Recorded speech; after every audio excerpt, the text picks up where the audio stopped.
first pulsar. Before 1967, that was the reality in Mississippi. In the 60s, where it's better with it, and early 90s, non-existent or inconsistent. And that meant if you're black or in a crisis, you might not make it to the hospital.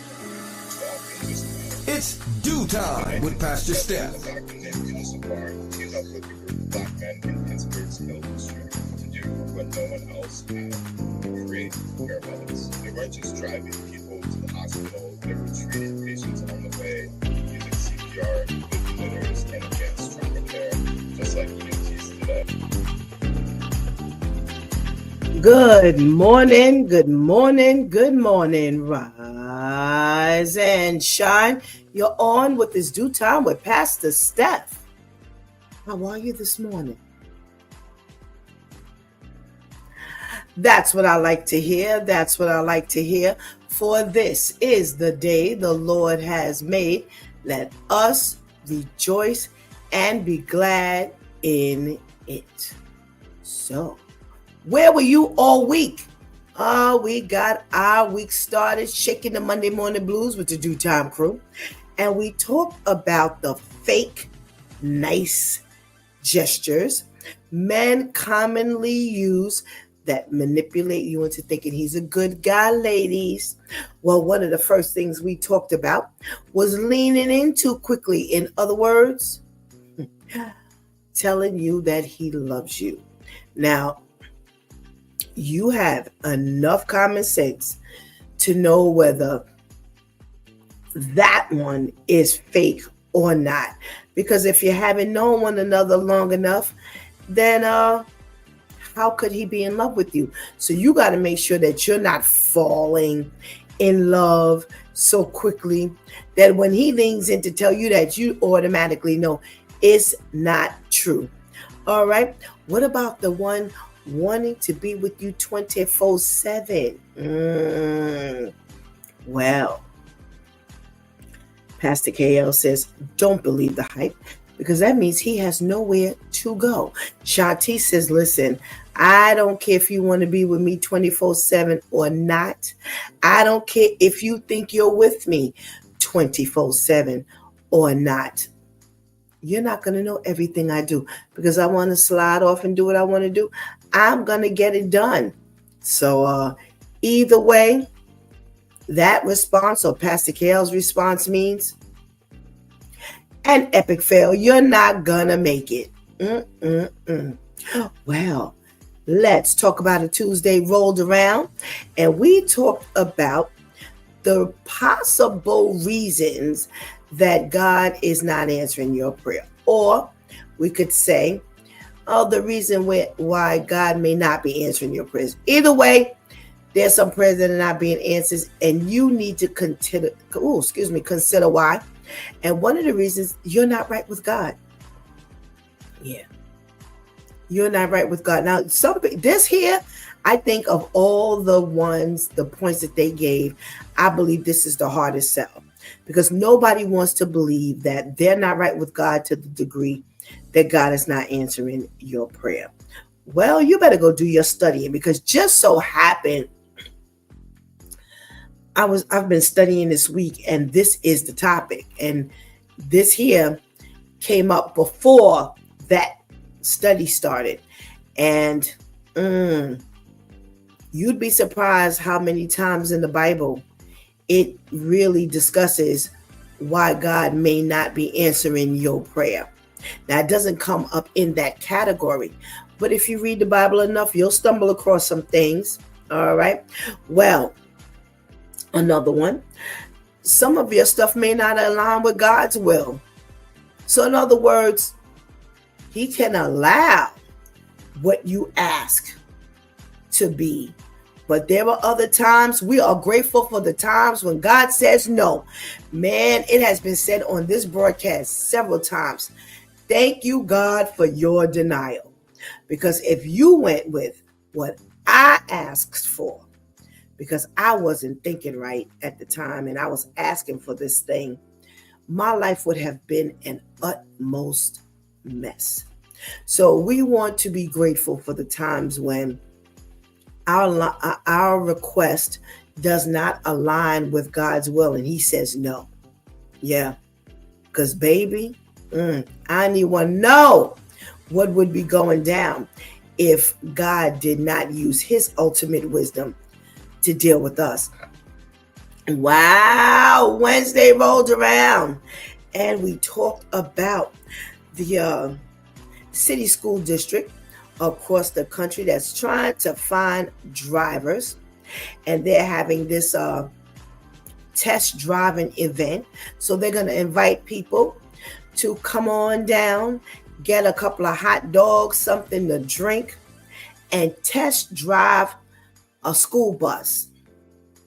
And if you do well, they'll give you an application.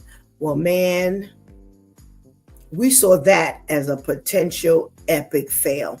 Why? Because it's not all about just driving the bus. You've got to be able to communicate with these kids.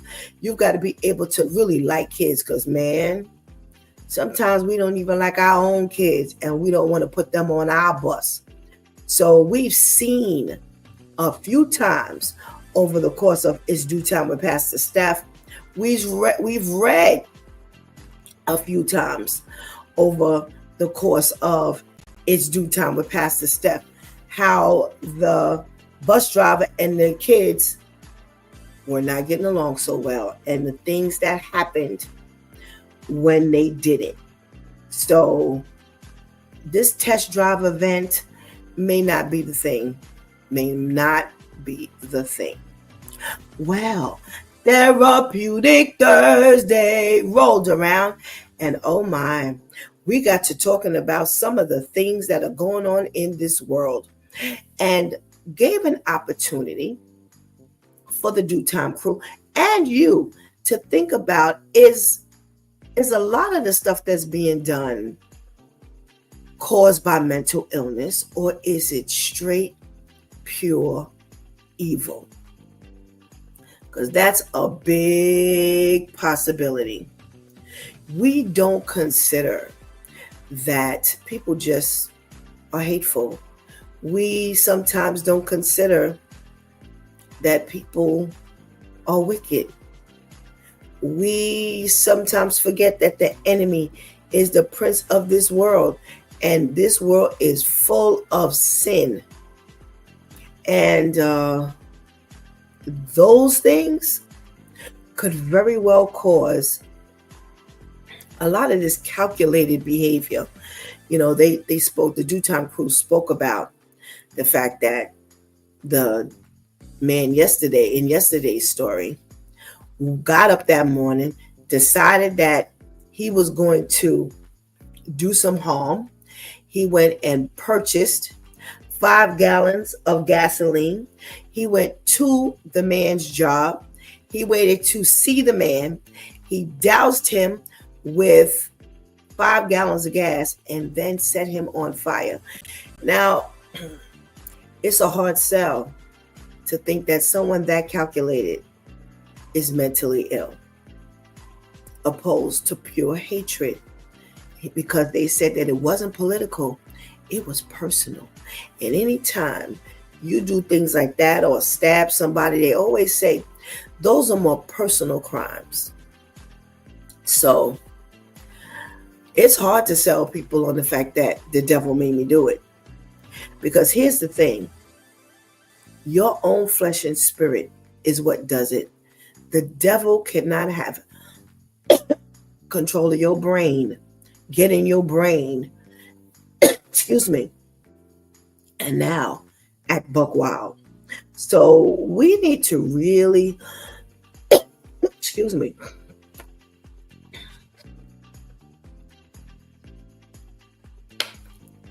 we really need to consider what exactly is going on.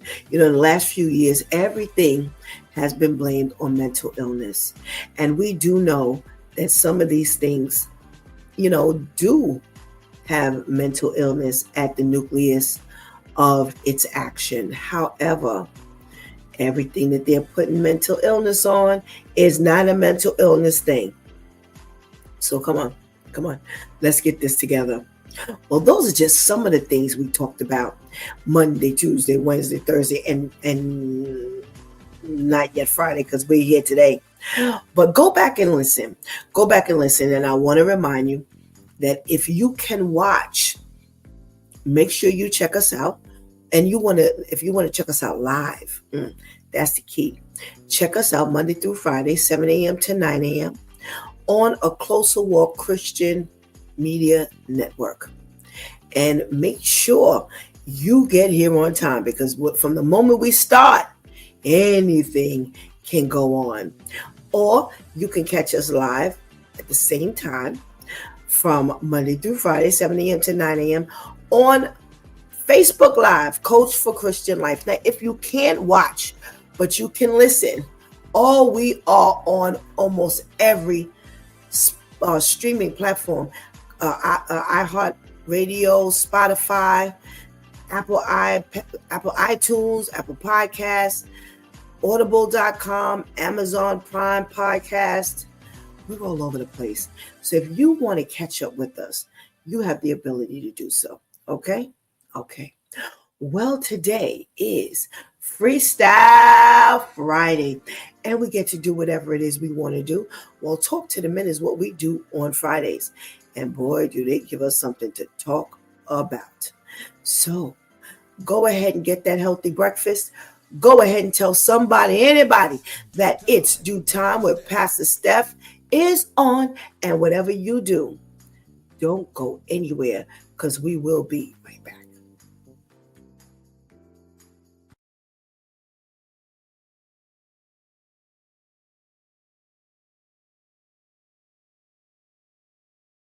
Rushes towards you and calls 911. And instead of trained medics, a hearse pulls up. Before 1967, that was the reality in many cities. In the 60s, emergency medical services were unorganized, non-existent, or inconsistent. And that meant if you're Black, poor, or in a crisis, you might not make it to the hospital alive. It was often just a matter of luck. In 1967, a doctor named Peter Safar teamed up with a group of Black men in Pittsburgh's Hill District to do what no one else had: create paramedics. They weren't just driving people to the hospital, they were treating patients on the way using CPR, defibrillators, and advanced trauma care, just like EMTs today. The Freedom House paramedics were better trained than most doctors in emergency response. They saved many lives and defined what we understand to be our emergency medical system today. But in 1975, the city shut them down, replacing them with an all-white paramedic corps and erasing their contributions. Most were not even hired into the new EMS system. Freedom House paved the way for every ambulance, every EMT, every 911.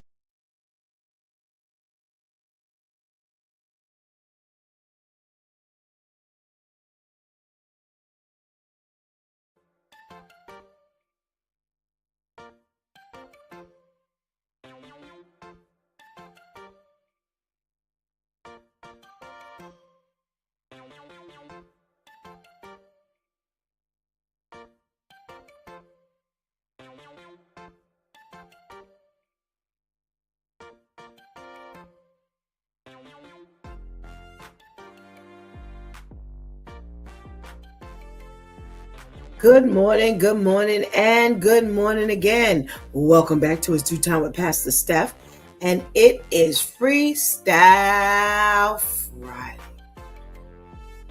We made it, y'all. By the grace of God, He has brought us safely through another week. So we're grateful. We're grateful because some people didn't make it, but we did. All right. Well, if you're in the room, I would love to know you're in the room. So make sure you shout me out so I can shout back at you. We got a check-in this morning. Good morning, Ketty, our first check-in. Thank you so much for joining us. We got our boy Serge in the house. Good morning, Serge. Good morning. Grateful to have you in the house. And we got our girl Teresa. Hey, Teresa. How are you? Thank you so much for joining us. Well, we could not go any further without saying good morning to the ladies that hold us down each and every day. And that is our girl Shantice. Hey, Shantice. Or our girl Anika. Good morning, Anika. Thank you so much for joining us. All righty. Well, you know how we do on Friday mornings. We get that bit of trivia. And I couldn't find any celebrity type trivia today. Well, for today. And I did find something that was quite interesting. And I thought that you could possibly chime in. So if something comes across your mind, make sure you put it in the chat room so I can read it. All right. Well, we're talking about some teachers who talk about their entitled parents that was so bad that some of them literally quit their job. Now, it takes a lot to make a person quit a job. But to think that these parents were so out of control, man, let's see what they're talking about. Okay. I had several students in my 4th grade class with several allergies. As such, I made it clear to parents from day one that we would not be having birthday parties in the class. One mom called me repeatedly to convince me to waive the rule. I refused, then called the principal, and then called the superintendent to override the rule. Admin backed me up.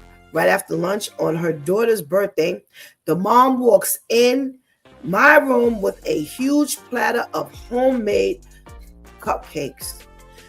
I reminded her of the policy, and her daughter said, "I told you, Mom." The mom called me an itch in front of my entire 4th grade class, then left. Her poor daughter was mortified. You know, I have my granddaughter has had a child in her class who was allergic to almost everything. So you know what? I think that was a small move. Don't have anything in the classroom. But what about, you know what could happen? Well, today's Mary's birthday. Everybody bring in a snack for themselves and we're going to celebrate her birthday. That way you don't bring in anything that you're allergic to. I had a parent demand that their 3rd grader be moved out of my class and into a thinner teacher's class, because if she can't take care of herself, how can she take care of her students? Oh my goodness. I had recently lost 15 pounds and was well into my weight loss journey too at the time.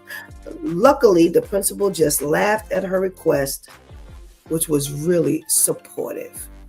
Well, yeah, because sometimes they get the backing up these teachers, these parents, and causing a complete mess. A parent once called my AP to tell her that she needed to make me change her son's grade on an assignment because she did it. And she's an adult, so she knows she deserves a higher grade. I said no.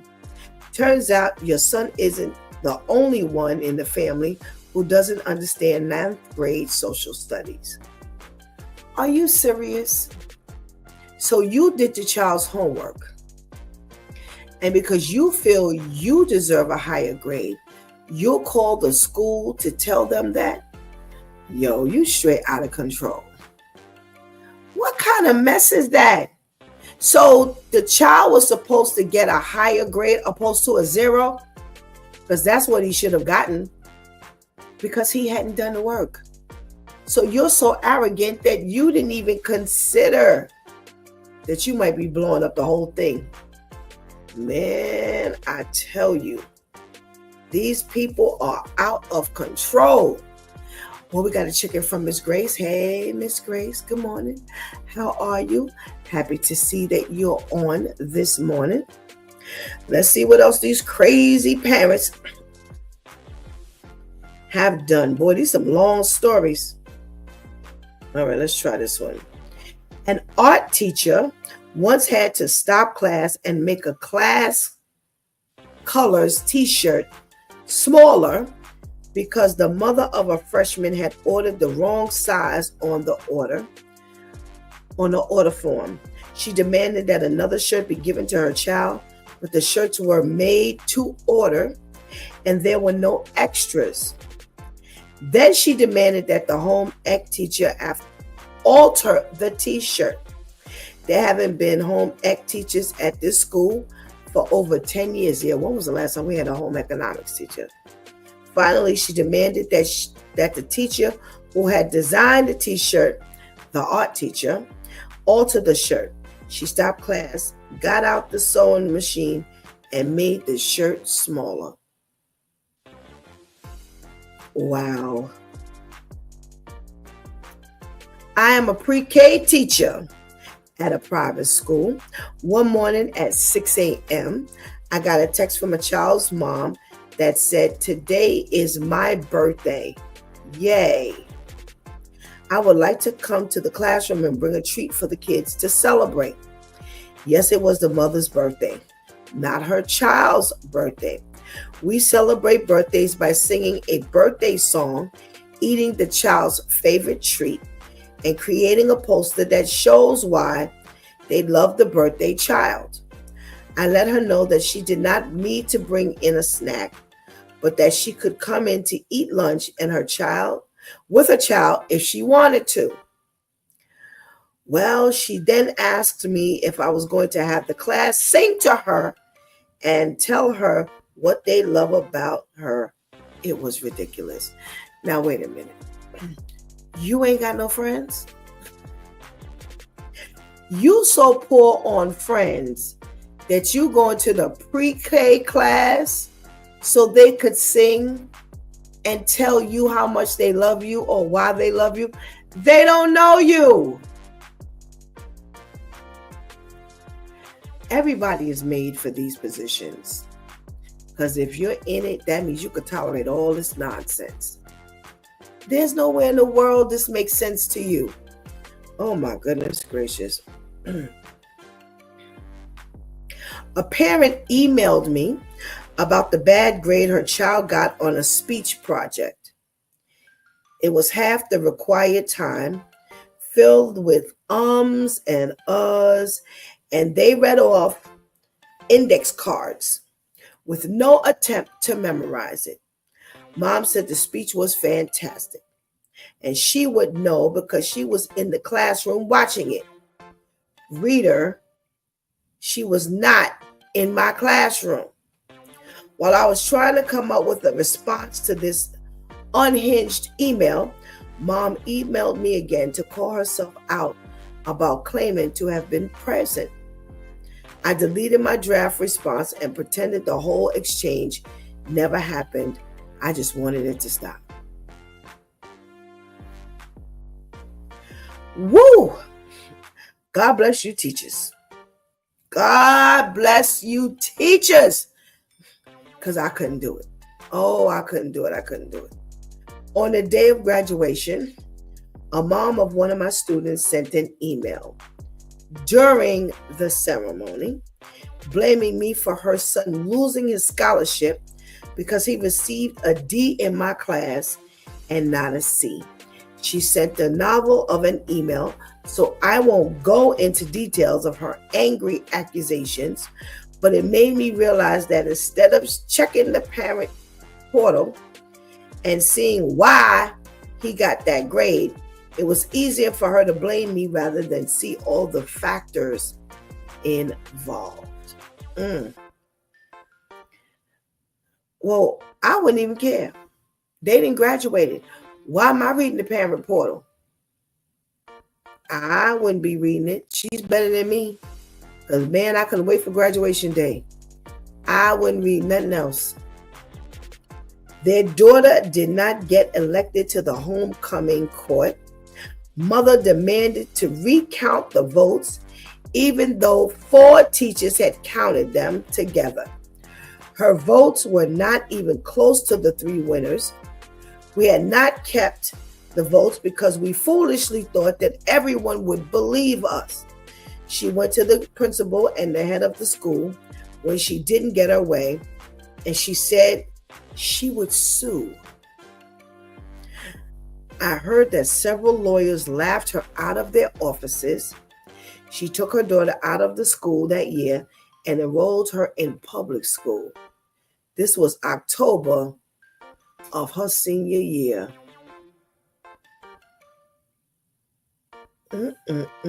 I heard that in her freshman year in college, when she didn't get into the sorority she wanted, her mother sued the sorority. The girl dropped out of college. Some of these parents, did I not tell y'all that some of these parents are worse than the pedophile, worse than the creep, worse than the coach? Yeah, they out of control. Straight out of control. What kind of mess is this? Let's see what else we could come up with in the next few minutes. A parent demanded a teacher's desk for her child during an IEP meeting. When the principal said no, she then stated that the students' desks didn't hold enough for her child, and then had it written into the IEP that her child could have a bucket beside his desk for overflow. I tripped over that bucket, and so did all of my students. The only thing in the bucket was a few papers that the parent originally put in there. The kid was referred to as Bucket Boy by his peers. Oh. Wow. I'm surprised none of you heard of any crazy school stories. Because these here, out of control. Out of control. I had a very strong middle school student shove another student clear across the room. When I asked both boys what happened, the one who got pushed admitted to instigating it. But per school policy, both got a referral. When I emailed the mom of the student who pushed the other and explained what happened, she responded back to my email and said, I could shove the referral right up my $8. All the while her child slept every single day in every single class they were ever in. But right, I'm the problem.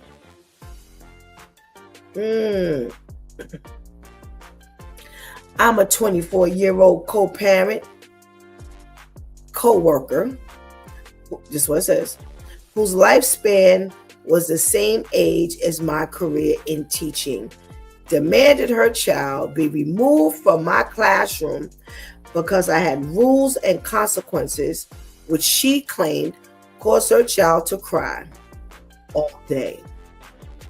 The reality was that I told her child no and refused to give in to his demands while enforcing his listening, along with redirecting his inappropriate behavior. Apparently, this was bullying for a 3-year-old, y'all. After the school's owner gave in to her demands, this parent got a target on me. I was legit scared for my safety, so I quit. Wow.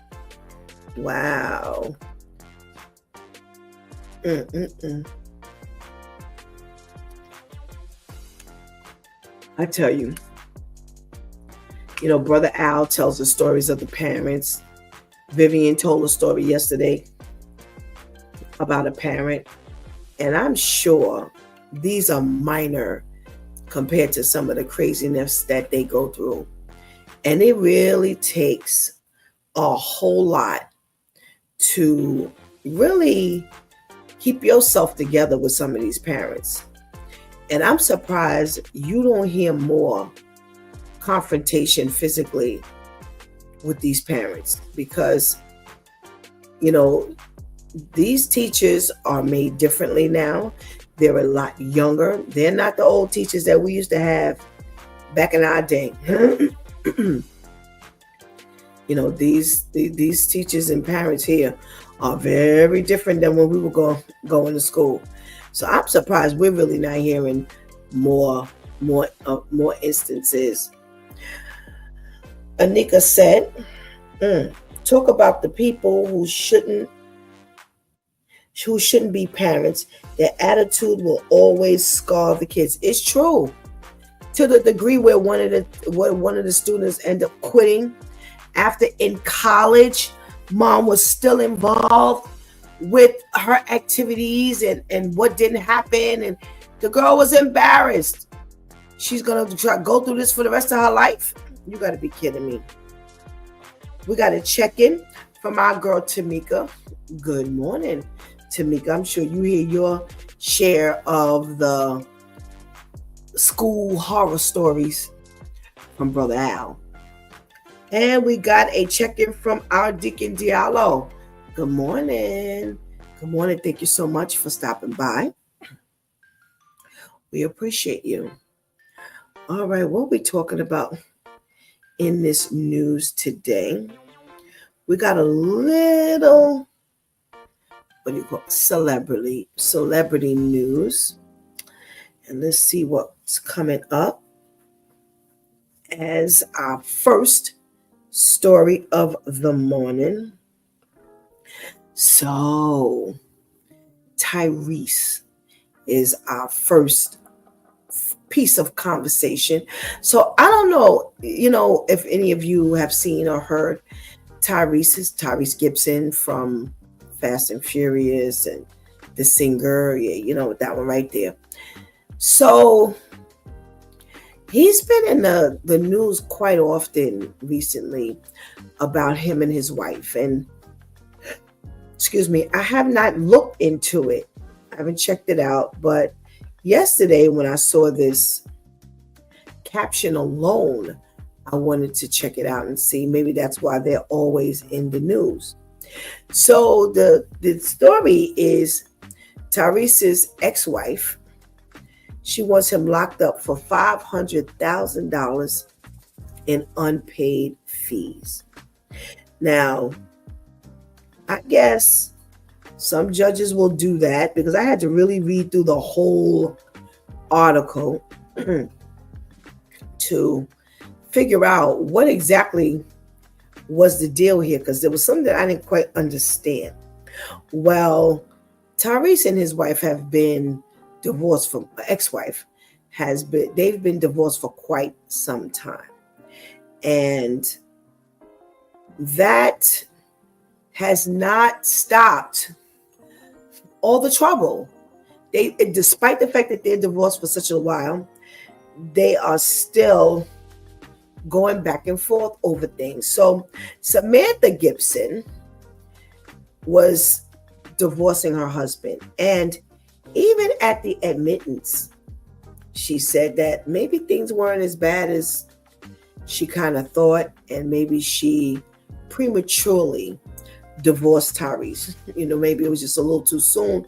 She shouldn't have divorced Tyrese. Well, in their court back and forth, the judge mandated that Tyrese pay all of her legal expenses. Now, in order to do that, I'm sure he must have seen something on this paper that said that Tyrese makes quite a bit of money, and he could afford these legal fees. And maybe she showed that after the divorce, she would not be able to afford the legal fees. Well, here's my thing. Didn't you apply for the divorce? How did you apply for the divorce and then you don't have anything in your bank account that says you need to pay for at least your legal fees? Especially after admitting that maybe things weren't so bad that she kind of opted for divorce prematurely. So, excuse me.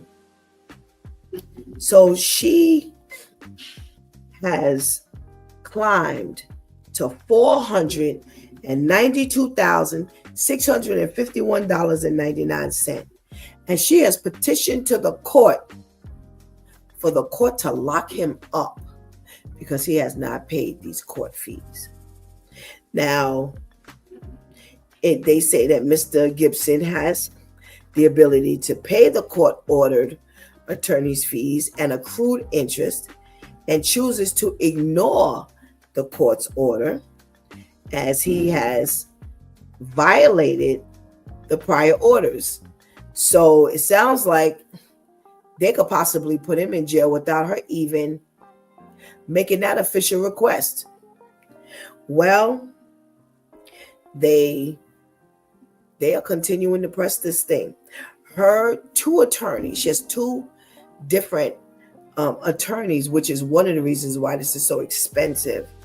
They have filed that he is in contempt and give him a 20-day stay in jail for failure to pay.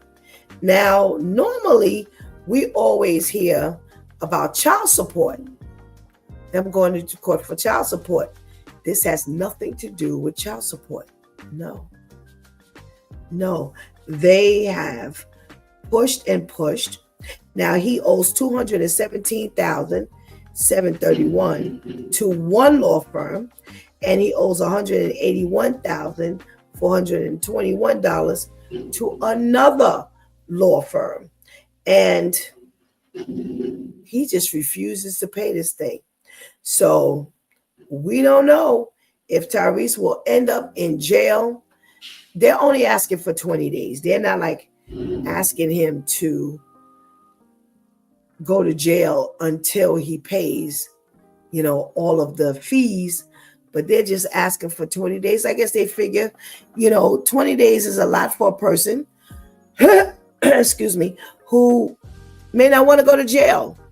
Well, I tell you, if I held out and they, wanted to petition for Stephanie to go to jail, I'd pay it instantaneously.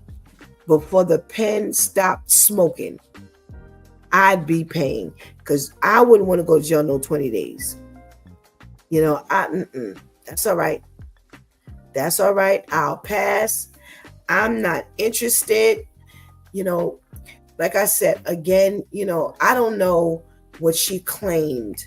I guess if I go back into her petition for divorce, I would see what she was saying, was wrong. But my thing is, you file for the divorce, pay. Then you pay. How you file, other than abuse, physical abuse, then, or you're like the mental stuff or whatever the situation is, like something like that. But let's say irreconcilable differences, or, you'd have to be one monster for me to file for divorce when I have no money. So maybe some of you would tell me, would you file for a divorce and expect him to pay? Some people just want the divorce, so they just file, and however they pay, they pay. But if she's accrued almost $500,000, of course she ain't gonna want to pay. Why would you want to pay? All right. Shanti says, exactly. You did your idea becoming my bill. My sentiments, exactly. So what else are we talking about in the celebrity world?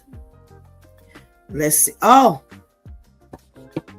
did we not talk last week about Shannon Sharp?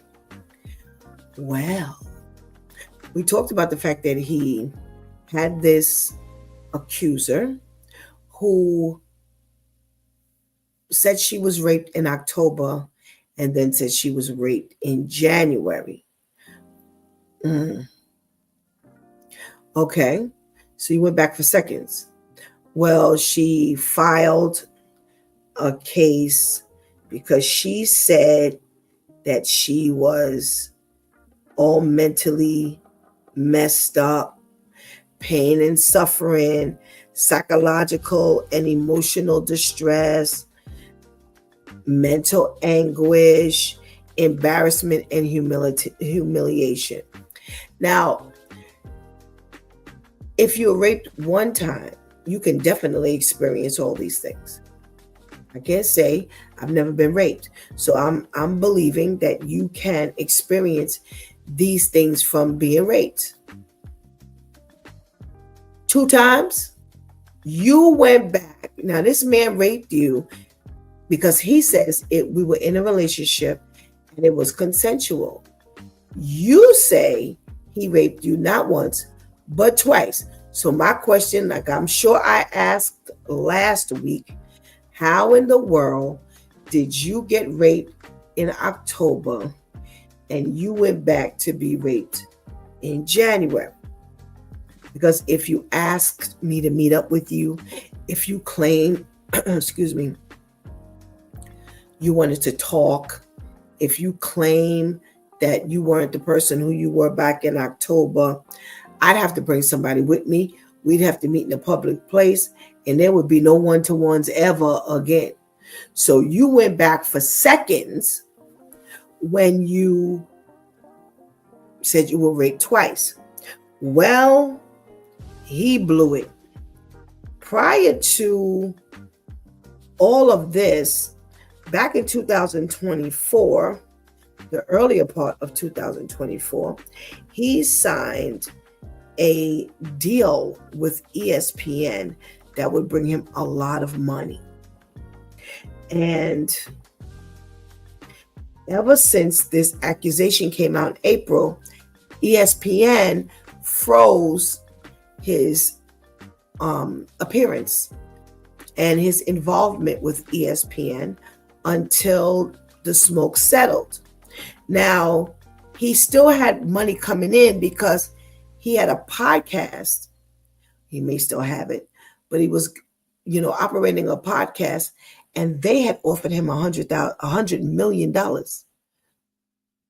Well, once he offered to settle for $50 million, ESPN immediately pulled the rug from underneath his feet. So he has no ESPN connection anymore.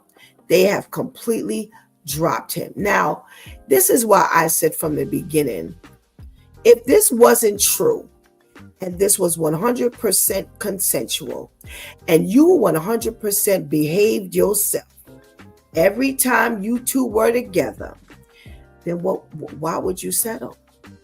Because everybody who settles from these accusations, they lose money big time, especially if there are any endorsements or like this here, they're hiring you or extending a contract, or those people are not going to want to be involved with you because they want their integrity to stand out. And your integrity is not going to shine when you have admitted to settled to pay $50 million. Now, maybe he figured he had it because remember now, the podcast was already offering $100 million. So you figure, let me give up half that. Well, you gave up a whole lot more than half of that. Because if you gave 100 out of 100 million, you gave 50 million. Okay. That took away half of that. And that may be what you may need to live off of, because ESPN, they could actually take the money back. Yeah, because you can't fulfill the contract, and you can't fulfill the contract because of this reason. Oh, very well. Very well. So here's the thing. Here's the thing that kills me all the time. I will be devoting this time to my family and responding and dealing with these false and disruptive allegations set against me. This is what he said in April of 2024 when she made the accusation. Now, what you should have been doing was spending and devoting your time to family back then, dope. Because now, how you wait till after the girl accuses you of rape twice, you say this was 100% consensual, and now you want to pay attention to the family. That should have been happening already, because if that was happening, then you wouldn't be with this chick. They are so dumb. So now ESPN has said bye-bye, and now you have no connection with that. So, oh well. Now some may think, well, he'll bounce back, and he'll get his money back. He ain't really losing anything. He's Shannon Sharp, and he's done this and he's done that, and you're very well correct. Someone may pick him up and pay him some money. Listen, if he gets on this podcast and starts talking about this case, now, unless they have told him he can't talk about it, then what are you going to do? What are you going to do? If he can talk about it, he'll make his money back. As soon as word gets out that he's talking about this situation on the podcast, those numbers are going to shoot up, because everybody's going to want to click to hear. Everybody want to sign on to hear. So I don't know. I don't know if you really feel like it's worth it, or you're going to be hustling trying to get your numbers back and your money up. I don't know. All I know is when I read the part about I'm going to be devoting my time to family, I was like, oh, please. Had you been focusing before, you wouldn't be here, because you would have seen this coming. You would have seen this coming 5 miles down the road. 5 miles down the road. Well, Diddy is in the news again, where his lawyers are trying to get him bail again. Now, here's the thing that I didn't see the first go round, but there's stipulations on when you can't get bail. Whoa, because I surely asked that question yesterday. Is bail the reason for all of this repeated behavior? Well, on Tuesday the 28th, the attorneys of Diddy asked again for a $50 million bond as he awaits sentencing in October. Now, if you remember, there was already a request and they said no. So my question is, why you back? So the judge said no, because his release at a bail hearing could very well end up a problem. And they say that they do not give bonds to people who have a history of domestic violence, and they show that they can possibly be a danger to others. Ding, ding, ding, ding, ding, ding, ding, ding, ding, ding, ding, ding, ding, ding. Who's ringing the bell with me? The domestic violence is out there.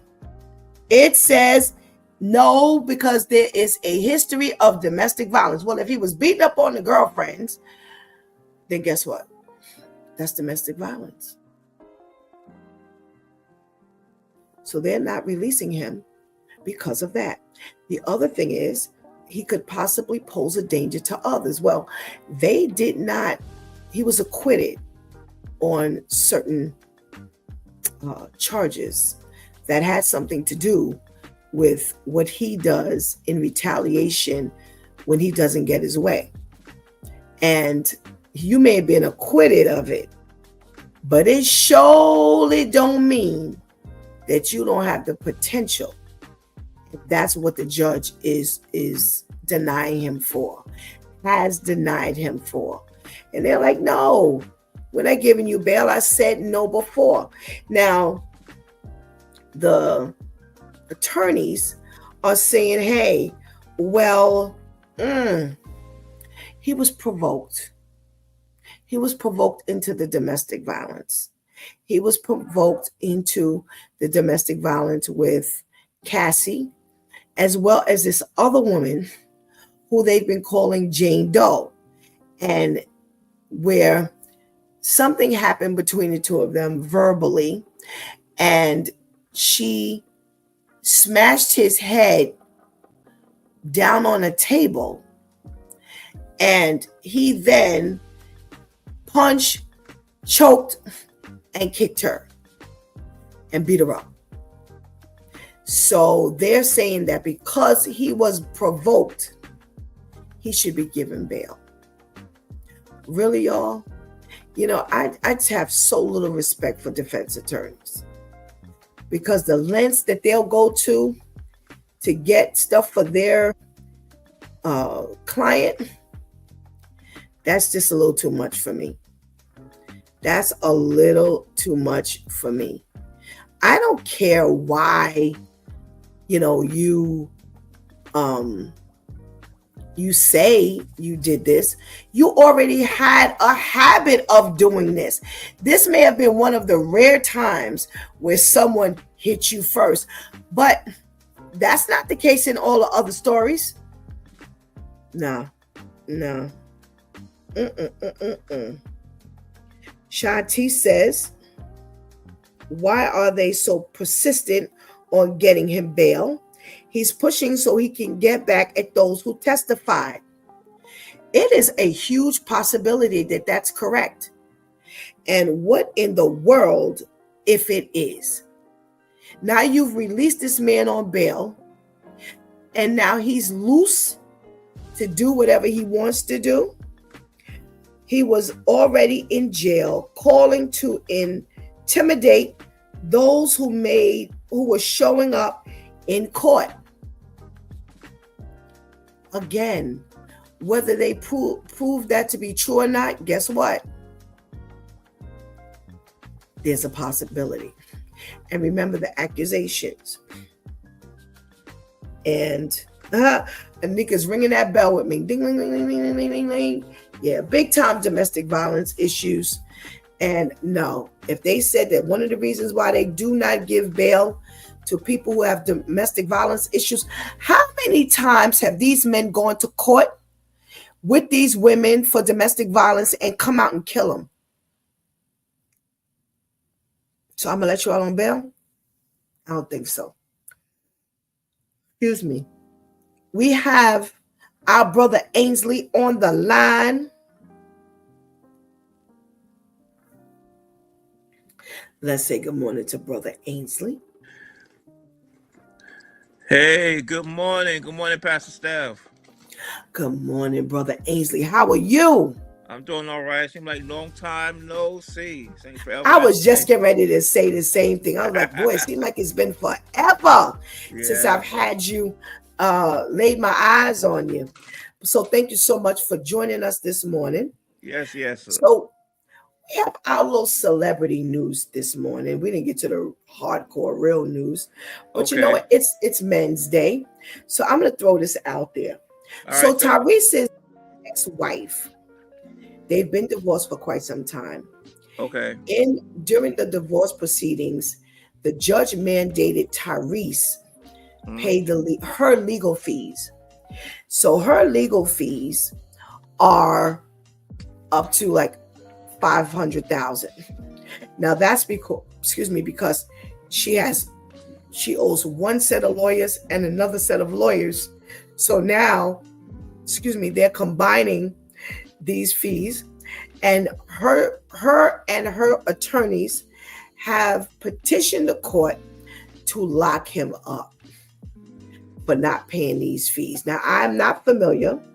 When you don't pay her legal fees, you get locked up. We all know they can be locked up for child support issues, but not, I've never heard of this. Maybe you have. But is it fair, in your opinion, that he pay her attorney's fees because he has the money?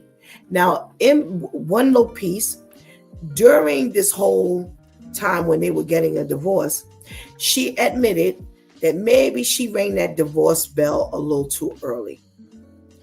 And it wasn't that bad. And she could have kind of sat this thing out and waited a little more.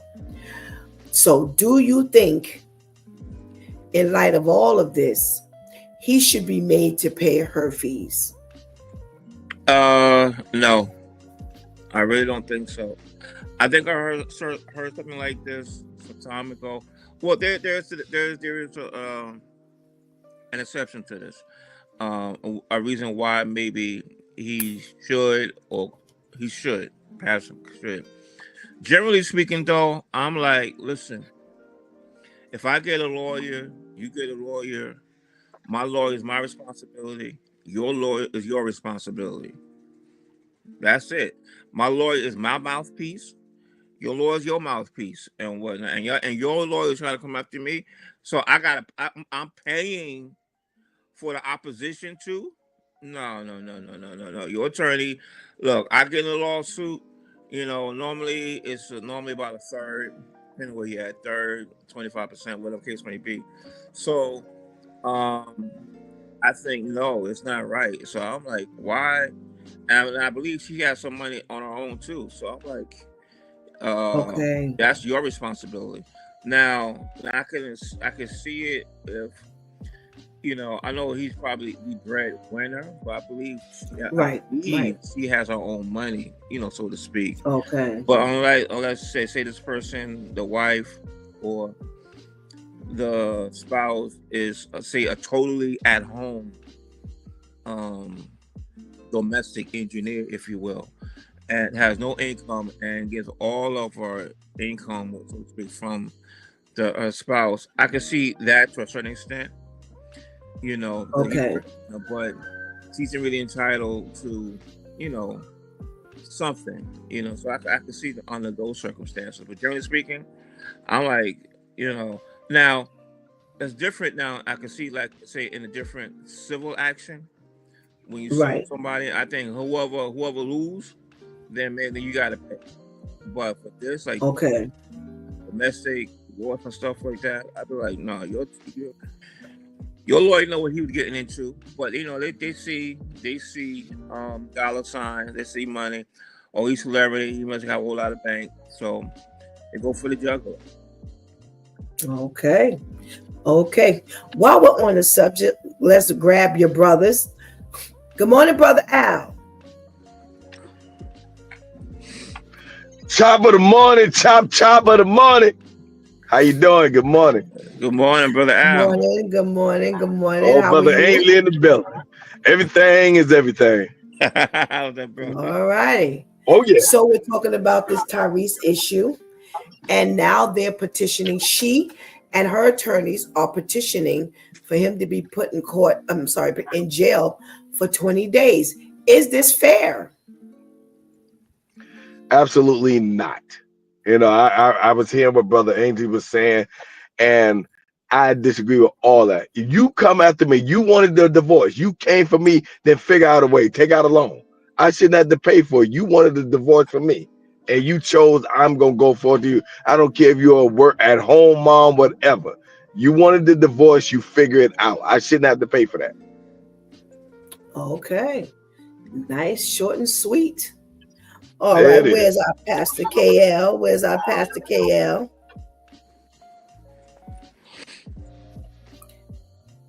Good morning, Pastor KL. What it do, crew? Yeah, what up, bro? What up? So the question on the table is, Tyrese's ex-wife is petitioning along with her attorneys, the people he owes his money to put Tyrese in jail for 20 days because it was mandated by the court that he should pay her legal fees, and he refuses to pay this. What say you? Is it fair? Nah, well, I look at it two ways. So one, I'm with Brother Al. You wanted to leave me, so you must have had a plan. Poor planning on your behalf does not constitute an emergency on mine. So right there, you don't need nobody. Second thing is, you know, the little hoodlums over here, they'll give you some days. If you owe a bond or if you owe some money, they'll let you sit it out. Now, if you're telling me 20 days and I sit this out and I ain't got to pay nothing, then I'll sit out them 20 days. But if I got to go there 20 days and come back out and still pay, no, go kill yourself. No, thank you. Okay. And that's something to think about, because there are times where one offsets the other. If they put you in jail, then you're free from whatever they put you in jail for, because you've paid in time. So I don't think in this particular case, this is going to be the situation. I think they just want this to be a wake-up call, because they're only asking for 20 days. Now, if you owe $500,000, 20 days ain't paying that $500,000. So I don't think they're going for that route. But I'm with you. I ain't gonna sit for 20 days and still have to come out and pay this bill. Sir says no. It's rough in jail. Give me $10,000 a day. It's rough. It's rough. No, but I'm just that. I mean, I feel like, you know, listen, whatever amount of days you put him in there for, it should eat up the money, because that's his punishment for not paying. So whatever you sentence him to is what it is. So if you give him 20 days, then that 20 days will eat up that $500,000 debt. But I agree. I don't think you should do both. So especially for this, if it was a child support, completely different. Sir says no. Why should he pay for a case she opened and a case she wanted to get money from this case? Where in the divorce does the man usually have to pay some money to the wife? Well, if you're making a certain amount of money, and like Brother Ainsley said, if you have earned your share by doing the domestic side of the relationship, and you were told, baby, you ain't got to work because I got you, then yeah, because you suppressed her from making any money because you told her you got her. So that may very well be the case here, where that's why he has to pay. I don't know, because I didn't follow the divorce case. They were in the paper a lot. They've been in the news a lot with this here thing. And I didn't really get any interest until I saw this caption. All righty. Yeah, he's Shannon Sharp. Okay. I'm sorry. No, I know he's been posting a lot of stuff on social media and stuff that was going on. And okay. To me, sometimes it seemed a little bit over the top, but you know, you can kind of feel his pain. But it seemed like she was talking to this person for a divorce, listen to her girlfriend. Oh, you've been with him long enough, and it seemed like it really seemed like she was really in it only for his money. Period. You know, not just for the celebrity status, but just for the money game. So wow. And the point he makes, you kind of see it. It's like, well, you know, because he said that he didn't see it coming at all. You can see like, okay, well, maybe, you know, things ain't working out, yada yada yada. You know, we're on the outs, we ain't talking, blah blah blah. It was none of that. It was just like all of a sudden, hey, how you doing? It's divorce papers. Like what? Wow. Okay. So and so for reasons too, I'm like, nah, you started it. Nah, you know, go with it. Nah. Right. You knew you ain't have no money when you filed for divorce. Right. And again, she admitted that she may have rang that bell a little too early for the divorce. No, because she realized she was walking away broke. That's why she said she rang that bell a little too early. Yeah. How many of these women are walking away and they ain't got nothing out the deal? Especially from someone who makes money. So Oh, well, keep listening to your friends. This is why you are where you are. Right. So, ESPN has decided to cut ties with Shannon Sharp once he settled this $50 million, payoff with this woman. Now, last week we talked about the fact that he was just, going to give her the $50 million, and not thinking of the repercussions clearly. Now he has this whole, he had a deal for quite a bit of money with ESPN that he signed in 2024. He also had $100 million deal on the table for the podcast that he does. So I guess he figured maybe $100 million, he could just split that, give her 50, and he still got ESPN to fall back on. But ESPN said, peace, sorry, we're out, and you on your own. Was that fair, Brother Al?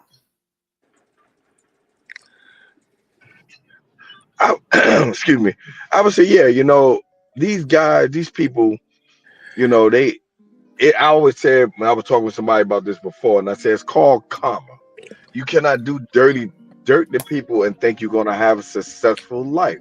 That doesn't work, and people like Shannon Sharp and all these other people that does these podcasts, y'all make a living out of telling people business, embarrassing people, talking about people to get your ratings up. So it comes back on you. So he should have lost all the deal. That's how I see. To show him a lesson. Stop doing this stuff. Stop selling your soul for this thing called money. So he got exactly what he deserved, and they should have, all the deals should have been like, yo, we done with you, and then maybe that would have opened his eyes. You make your living off talking down to people, talking about people, putting people's business out. I always hated that. I'm like, wow, y'all sell y'all soul to get this money. Well, here you go. You sold your soul, and then you gave her half of what you got. Absolutely. Brother Ainsley, after she spoke up in April of 2024,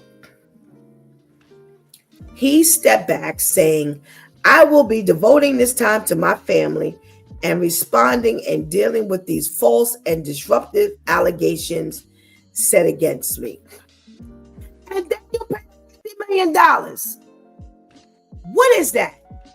First of all, you wanted some family time and some time to work on these allegations. Is that the time to be doing this? That sound like your PR statement. That sound like reps say, yo, say this. You gotta say something in the public. Say this. You hear that kind of talk almost all the time. Somebody get arrested of any kind of notoriety, they gotta say, I want to take time for my family, particularly if they've been cheating on their wife or something like that. Oh, it's a family matter, blah blah blah. Typical thing. So I don't that don't mean nothing to me. Don't mean much. Carry much weight. The thing to me though, I mean, what I basically understand, this is a young white girl, big. Wait, she's what? She on the other side of the fence. Oh, yo, really? I'm like 90% sure. So right there. You know what I'm saying? Right there, and and I'm like, you're not married, and and my understanding is, I don't think really, I may be wrong, but I don't think he was like a Diddy, and he was like really physically abusive and stuff like that. But he's very peculiar, and particular on how he moves and stuff like that. And but was nothing really abusive, like hit on top of the head I say go do this, pow, hit you in the top of the head or slap you, physical or anything like that. Because, I mean, I know it's typical. You could say, well, she could have left at any time, and my God, but she's young, so you see, figure she's young and naive, stupid, ignorant to certain things and whatnot. But still, you in it because he got money. He got a little bit of money. He's in shape. He worked out, yada yada yada. But to me, soon as I heard about what he settled for 50 million, I'm like, 50 million for what? You know what I'm If saying? you're innocent. I'm sorry. Maybe I'm wrong for saying it, but I'm like, ain't no white tail worth no $50 million. I'm sorry. Nah, I don't see it, man. So wait, Ainsley. Look, she wasn't too naive. Right. She wasn't too naive. She got 50 million. That's right. And then my question is the black tail worth $50 million? Well, a little more than the Caucasian one, I would say. You know, and I 50 million. Come on, man. My gosh. 50 million. You're not even married. Wow. Wow. I'm sorry. I just don't see it. 50 million. I'm like, I didn't know you had bank like that either. I'm like, yeah. Mil? Now, I understand, he's very, he saved his money. He went to splurging and stuff like that. He came up from very humble beginnings, if you will, really broke in the woods and stuff like that. So I commend him on that. And, he earned what he earned what he had. But to me, the 50 million, it makes you think though, like, okay, is something else going on behind the scenes that we really just don't know? Because that number right there is just staggering to me. It's staggering. And you're not alone. You're not alone, because when I read it, I thought the same thing. I'm like, well, what kind of business were you doing that this is worth 50 million? But remember now, he had the podcast.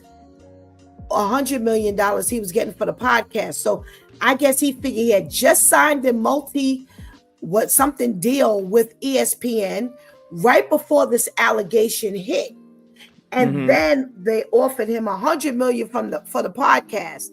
So I guess he figured if he gave away half of the podcast money, he still had 50 million plus whatever ESPN is offering.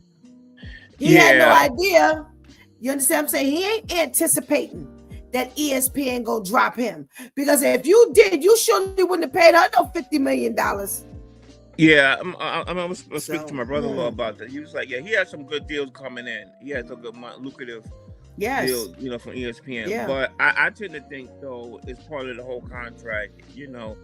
I believe ESPN, they behind some of them, like, because he's a good face of the brand, if you will, and he has he generally has a good brand with him, clean, even though he speaks with a lisp sometimes, but he seemed like to be good people, if you will, and good for the brand. So I think it was probably, I think ESPN probably paid part of that amount as part of some agreement, stuff like that they got the whole, financially hold him, cover him for certain things and stuff like that.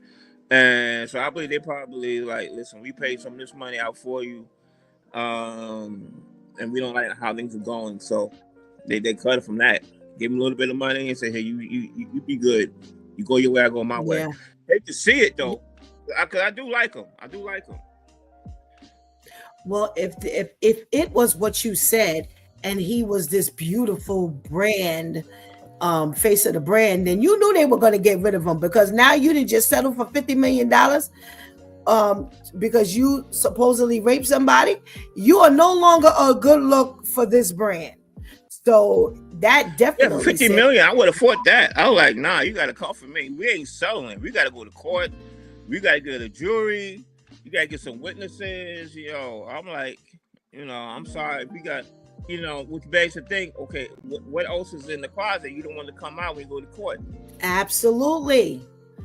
But even Absolutely. then, You pay to shut the people up. 50 million. I'm sorry, the whole public got to know. I'm sorry. It's gonna come out anyway, Ains. It's gonna come out anyway. It's only a matter of time.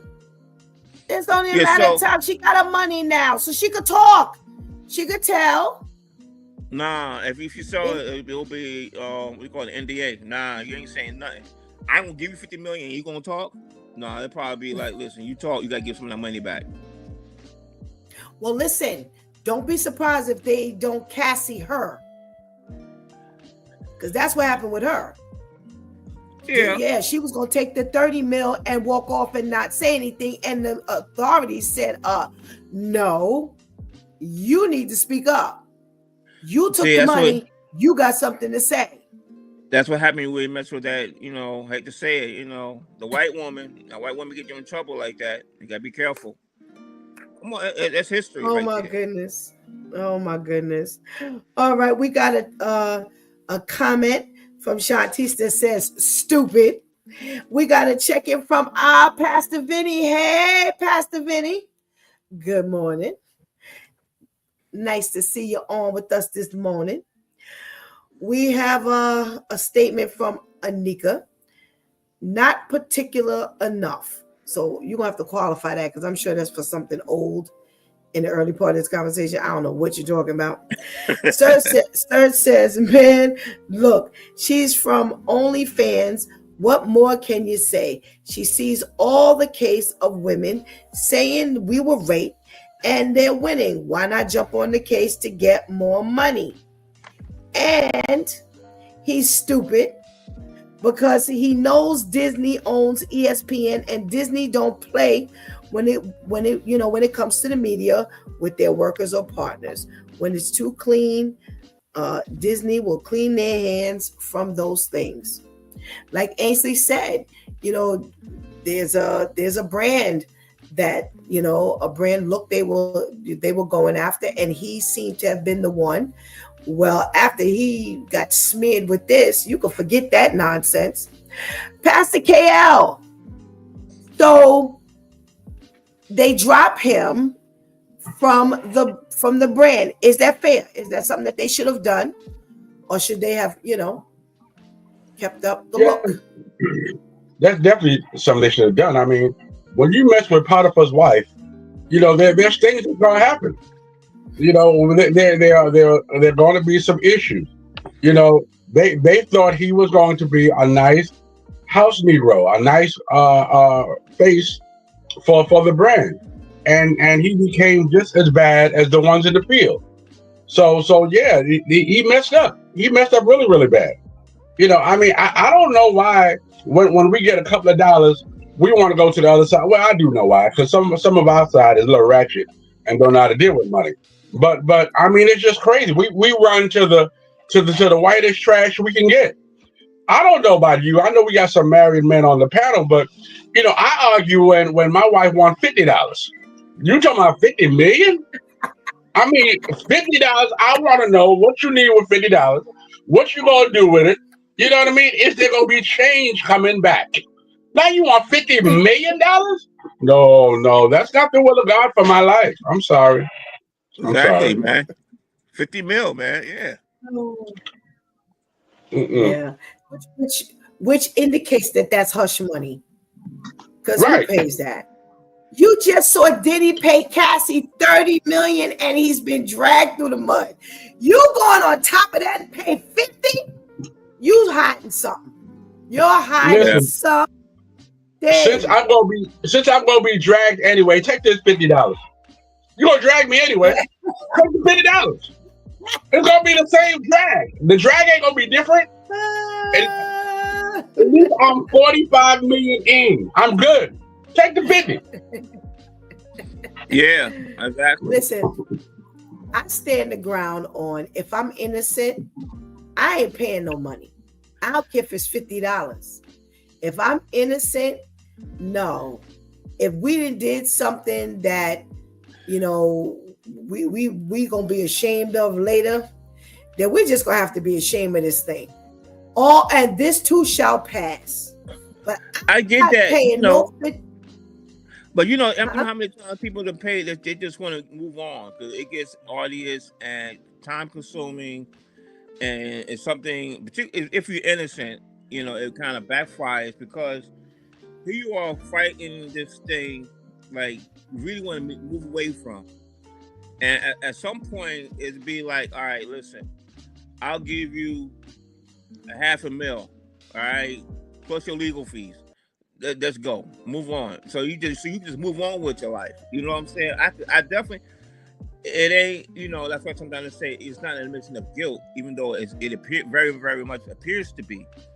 But sometimes you just want to just move on, man. So I can see some point I was like, all right, here, take this $500,000 with your white tail and your attorneys and get out my way. I don't ever want to see you again and whatnot. Here's the NDA, but not for no $50 million though. But that's what I'm saying. That's what I'm saying. Not for that kind of money. Am I not gonna fight this thing? And I'm innocent. I'm not fighting that. I'm not paying that. And I'm in $50 million. I can't see him doing more than what Diddy did. I really don't. And that's what hit me. When I saw the 50, I had to keep rubbing my eyes. I'm like, well, he paid her 30. Why are you at 50? Good Lord. Right. No. All right, we got some comments. Anika says, Ain says Shannon is very particular how he moves. Guess not from this. You're right, Anika. You're right.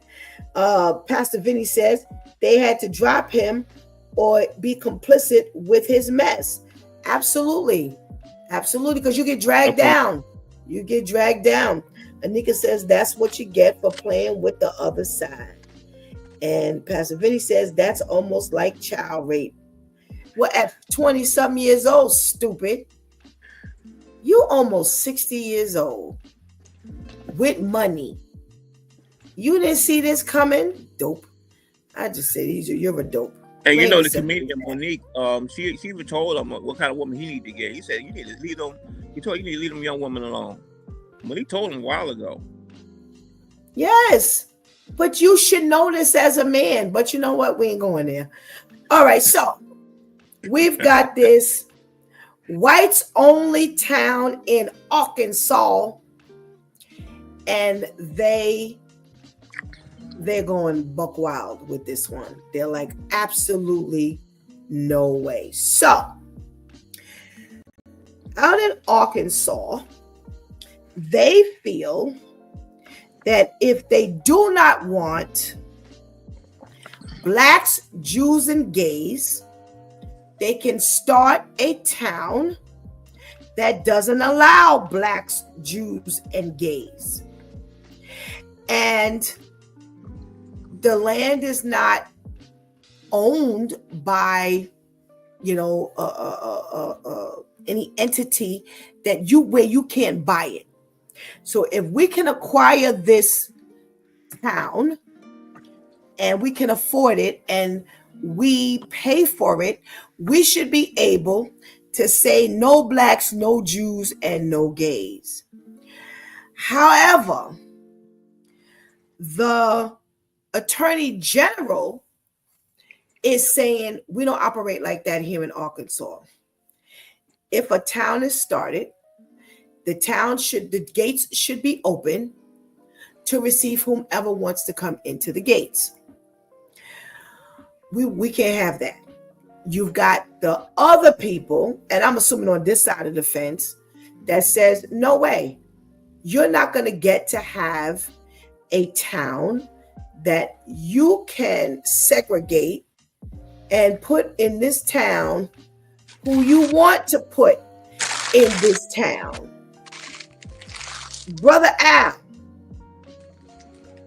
what say you? Oh boy, people crazy. This is why we need Jesus. That's what I want to say. This is why we need Jesus. Oh my God. they going straight for segregation. That is insane. And I do understand, because that'll be a problem in that town. That'll definitely be a problem in that town. Oh, we not allowed over here. Our folks like, oh, we can't come. I'm gonna go over there anyway. Let me see what happens. So I think that's horrible, man. I'm gonna go over there anyway. Let me go over there and see what's going on. Let me see what you're gonna do. So they setting themselves up for riots and to be attacked and stuff. I agree with whoever, the mayor, whoever said, nah, we don't do that in this town. Nah, get out of here. You ain't getting that privilege. Okay. Pastor KL, what you got to say about this?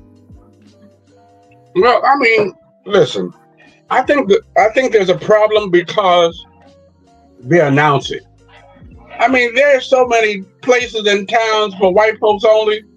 I remember when I was young, you couldn't go to Howard Beach. You know what I mean? You couldn't go to certain areas in New York.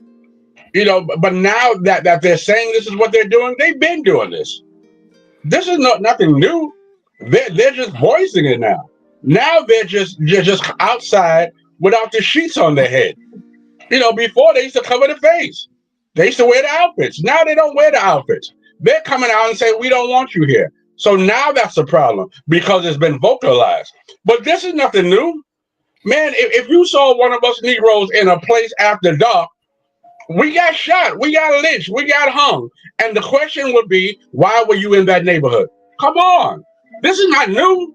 Why are we surprised? Okay, so with that being said, do you think it should be allowed? It never should be allowed. However, it is. Listen, there's some places, us jigaboos, you don't see no white folks there. They know it's for black folks only. They're not wanted over there. So I mean, it's all across the board. Okay. Serge says, I feel like it's a trap to have. I feel like it's a trap to have these groups go there. Okay. All right. Shanti says they will allow them to officially do that, but would never allow us to officially make our own town. All right, Brother Ainsley. Do you feel that they should be allowed? No. But I think it's a little bit more complex than what's on the surface. But I say no, and my reason for saying no is because we don't allow black people. We can't have our own space in town without y'all coming in and destroying it. I heard about this story, and it was some white person. I guess the radical side of me, it just made my blood boil. It was like, why can't the black people y'all just can't get your own space together and move away, go somewhere and stuff like that. And I mean, just the ignorance of it all. It's like how many, just countless times, so from the 1800s, 1900s, that we have black communities thriving and whatnot. And here we go again. A white woman may say something, or a black person, he looked at me wrong, or he touched me wrong and whatnot, and a whole mob come and wipe out the whole town. Tulsa. The list is endless and whatnot. Y'all brought us here, then we try to leave y'all alone. Y'all still coming within our community and mess it up. So I'm like, really? If we can't have our own, you can't have your own either. Now, legally, it ain't supposed to happen. Like Brother KL said, legally, it ain't supposed to happen.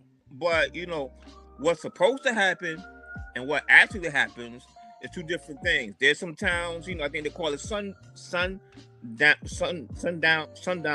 towns. After dark, as an African American, you might not be there. So it's like, nah. So this stuff is already happening, and how they segregate within the the confines of the legal structure and stuff like that. But now we need to stay in the era the whole MAGA and Trump supporters hate to say it is what it is. That everything's more open. They're not hiding behind the sheets. They're more open around. They really trying to erode civil rights. So they're more emboldened. They want to say it. It's already been here. They feel more freer to let voice their opinions and stuff like that. So this is not new. We're just making it more obvious if you just didn't know. And so should it happen? No, I don't think so. Because you gotta look at it this way. There's parts around the city that are gated. I think like in New York, Queens, Jamaica Estates, there's certain areas that it's gated. You just can't go in. There's a place over by near Coney Island. It's gated and stuff like that. But you still, even if you want to be separate, you still have to have equal protection. Equal protection under the law. There can't be no discrimination and stuff like that because you're still using government resources. You're still gonna have to have police, EMS, hospital care, stuff like that. So as separated as you are, you're still using resources, even black resources, into your community. If you're using all our resources, you cannot discriminate. So, okay. All righty. Serge says it shouldn't be allowed because many of us will remember Tulsa, Oklahoma City, where we had our space and you came to attack us. And Anika says, yes, sundown towns still exist. Now, there is a statement I want to read, and I want to see what you have to say about this. It says, whites should have the ability to live among their own people if that's what they want to do, and mass immigration is quickly making that nearly impossible in many Western nations. If individuals decide to live in multiracial communities, then they should be allowed to do so. But we don't want racial forced on us in every aspect of life. Whoa, that last piece, interesting. Brother Al, what do you say about that statement? And especially when you listen to, we don't want racial forced on us in every aspect of life. It's already forced on us. It's been forced on us since we got brought to this country. You know what I'm saying? So it's something that you're not going to avoid. There's a lot of racial, and it's quiet. You look at the I forgot what you call it. What's those people called? The Amish. They got their own community. They don't bother nobody. It's just them. It's just that they're not saying. When you look at it, it's racial. A black person, you go over there and try to move in that Amish neighborhood and watch what happens. They just quiet to themselves. They don't say anything. So it's always there, and it's always going to be there. We just got to figure out how can we deal with it. How can I deal with it? What can I do different to deal with it? Because it's always going to be there. It's too far gone now. It's to the point now where, like Pastor Kel said, they don't hide no more. It's not hidden no more. It just blatantly comes out. Mm-hmm. So we had to figure a way. Absolutely. We had to figure a way to deal with it. And I deal with it by talking to my Lord and Savior. Lord, give me strength and peace. Take away that rod and staff because I will use it. Try to tell you. Goodness gracious. All righty. Brother Ainsley, what say you about this statement? That they don't want to be overrun with immigration, and they're saying that the immigration is quickly changing the face of, the world, the United States, and it's impossible to have what he wants, without doing it this way, without going drastic, because the immigration forces people to kind of leak over into your area. Then he says, we don't want racial forced on us in every aspect of life. To me, it's pure selfishness, and ain't that the pot calling the kettle black. Last night I started watching this series called Warriors, right? It's all right, and so it's a scene. It's based in the early 1900s in San Francisco, wherein you have most of your Irish people, and they have the Chinese immigrants come in. They have their own Chinatown, right?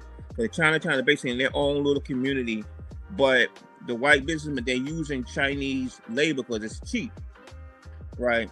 So they had this. There was one scene.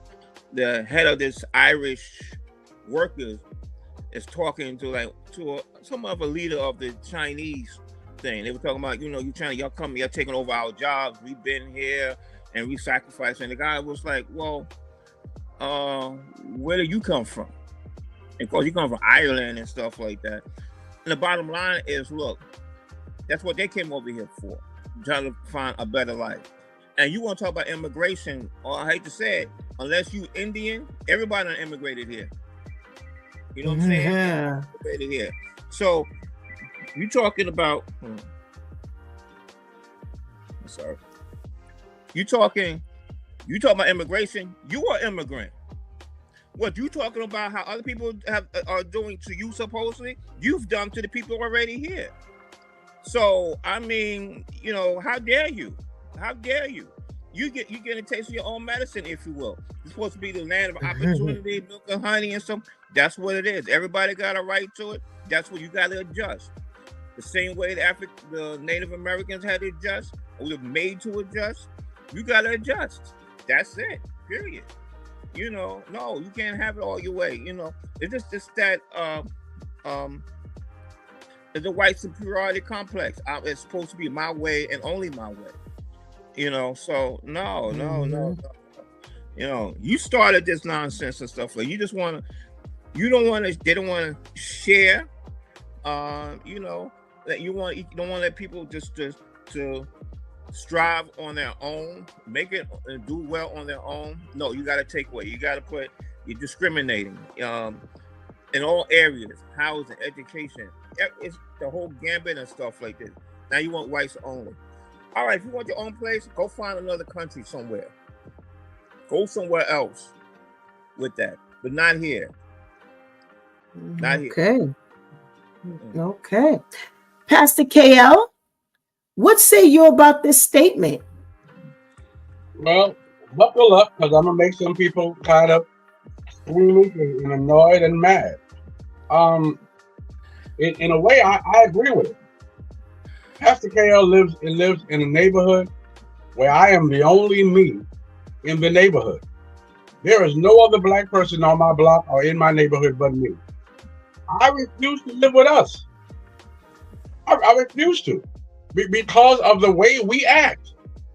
Listen. Why you always over my stuff? Why you always over my stuff? Why you always over my stuff? I'm sorry. That was my next question. That's how we were closing. So you start the closing. Go ahead.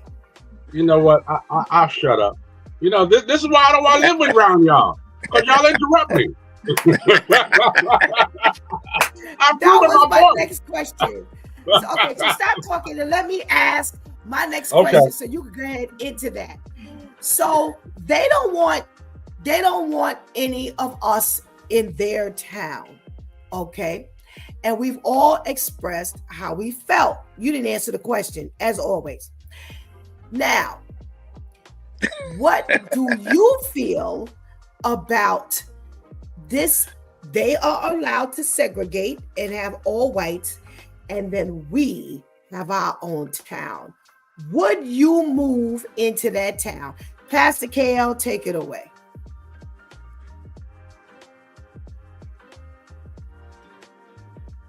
No. I'm not living with us. I'm not living with the Pookies and the Ray Rays. I'm not living with the folks, who just want to be on EBT for the rest of their life, who does not see themselves progressing more than where they are. I'm not doing that. I can't speak life into you without you cussing me out, without you telling me you ain't my daddy. All right, OG, you old. I don't want all that stuff. You know, you stay in your own world, in your own bubble, but you're okay. But then I don't want to keep hearing you talking about, you know, the white man got me down. You got you down. You don't want to progress past the white man. You know, I don't want to have 50 kids. I was not old lady who lived in a shoe. I don't want all that stuff. You know, there was other things that I want to do in my life. There's other things that I want for my children. I want my children to be able to see other things, other cultures, get out of whatever town I'm living in. You know how many people live in a certain state that has never been outside their state? Yep. No, Yep. no, no. That's not what I want. We can't live with each other. Y'all talk about these Mexicans if you want, but you can put 50 to a house, and everybody every year is gonna get another house. Yep. We want to know who drank our Sunny Delight. Who's still drinking Sunny Delight? We want to know who's drinking Sunny Delight. No, I'm sorry. Oh, Brother Al, now you have an opportunity for the segregation. They over on the east, all the white people on the east, and on the black people on the west. Are you okay with living with just us in the west? Ooh, they're gonna be mad at me because I'm gonna be a Pastor Cal and say no. Because we don't know how to act. I love our people. I promise you I do. But until we learn how to stick together, how to act, how to build together, I can't do it. I can't do it. Because I live around it now. I see the nonsense and the craziness. You know what I mean? And it's ridiculous. And it makes you don't want to, even some of the stores. I live in Brooklyn. I go all the way out to Long Island to go to Walmart. Because if I go to the Walmart over here on Sunrise Highway, it's going to be an issue. It's sad to say, but it's true. And Pastor Kel said it 100%. I have a couple of friends. One of my homegirls, she live in a building. She almost paying $2,000 rent. Her daughter live in another building, almost paying close to $3,000. I said, why don't y'all come together and get a house, a two-family, y'all be okay. The daughter, oh no, because my mother going to be in my business, so I'm not doing that. I'm like, wow. So, until we change our way of thinking and how to do things, I'm sorry, but I can't live with just us. No, sir. I'm going to catch a case. I don't want no cases. I don't want to do it. So my answer is absolutely no. No, sir. Like Rob Crandon, no, sir. No, sir. Sir. No, sir. Oh my gosh. Brother Ainsley, it's on you. Are you going to be one of the three that would live there, or are you like, nah?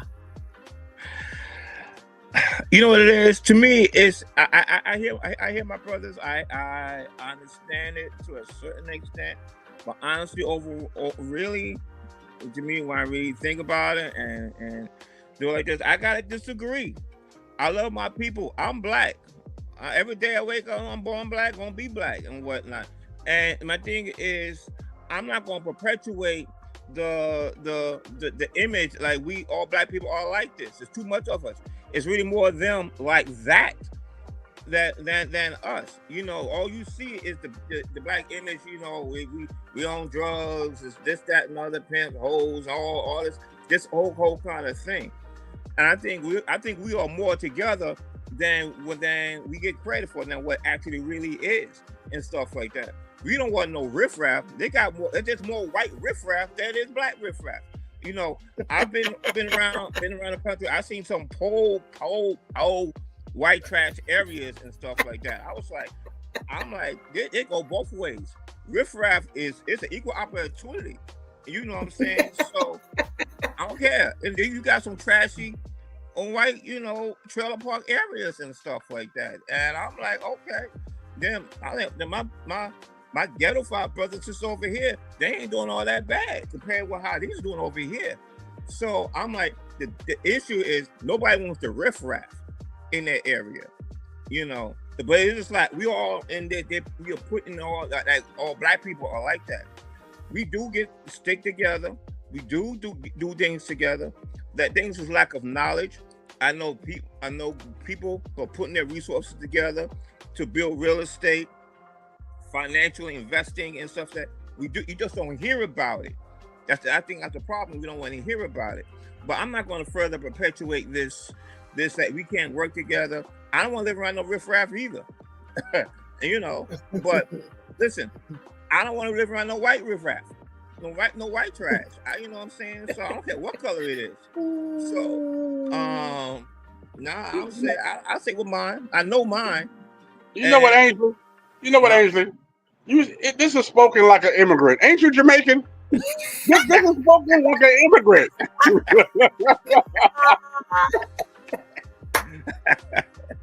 I'm so glad they're friends. Oh my God. Oh my God. And we'll be back, right? Hey, KL, he good until his house get robbed.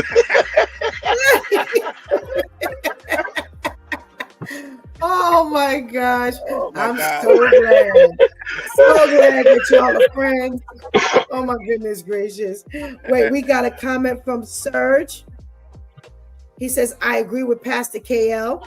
I too feel that I don't want to live around my own kind.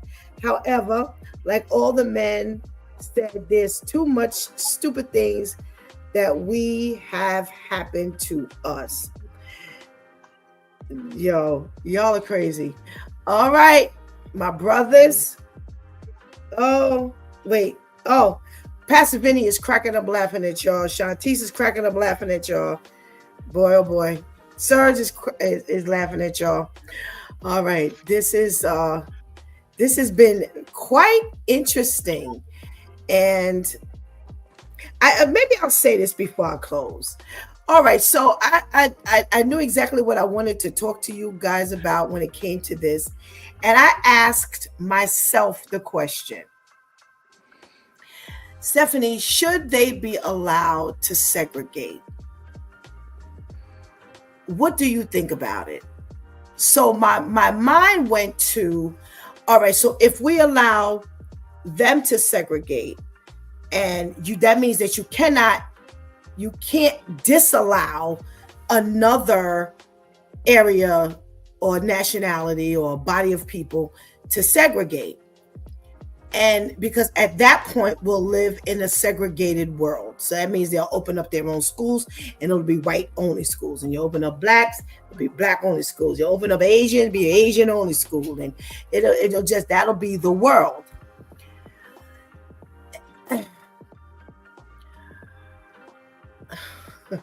We're already living in it. Everywhere we go, we got a little Korea. Everywhere, I looked on the map of my area and they got little Guyana. I know they got it. They have it in Brooklyn. There's Chinatown. Are we not living this already is my question. And do I want to live with my people? So I'm on the fence. I feel the way Pastor KL and I feel the way Pastor KL and Brother Al feel. I've been around my people and I'm like, oh Lord, no, I need a break. I'm sorry, I got to get away. And then I think about the fact that if I move around some people who are on the other side of the fence who don't know how to act either, then I'm gonna need a break from them too.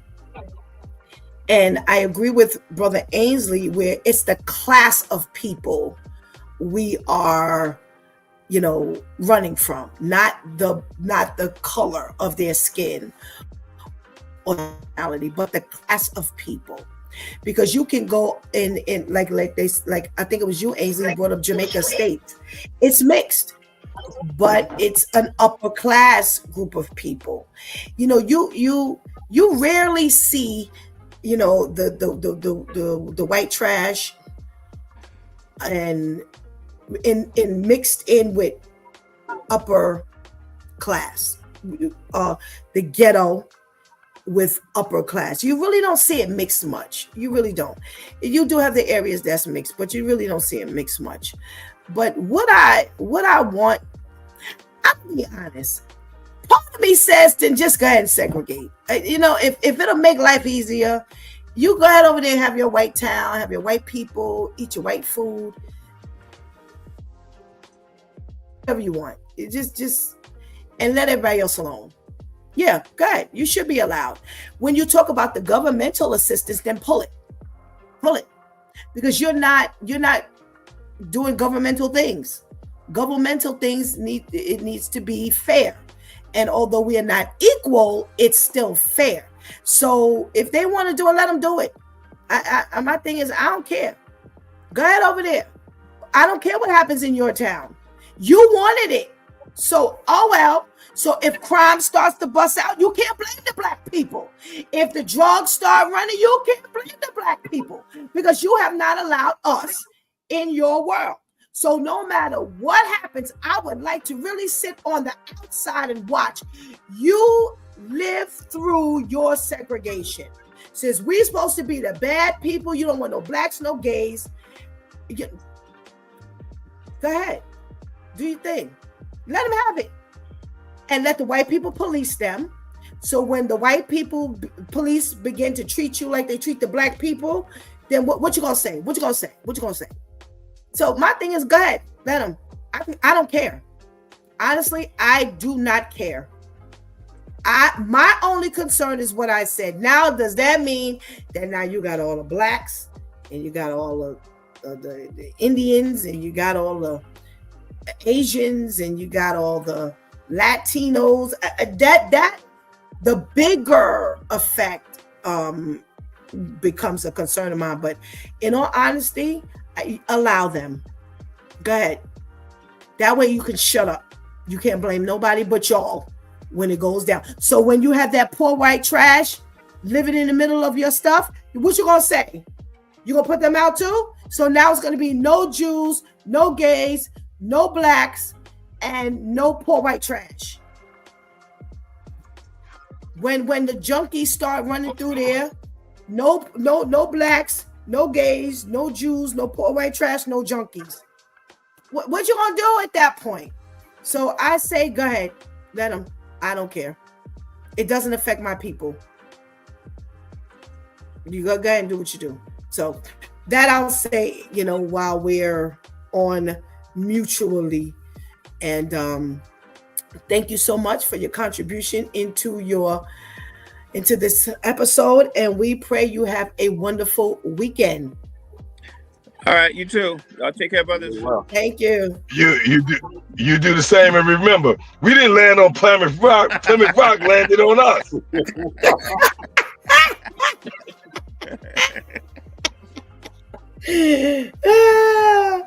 Oh my goodness. Serge says we stick together for a short period of time.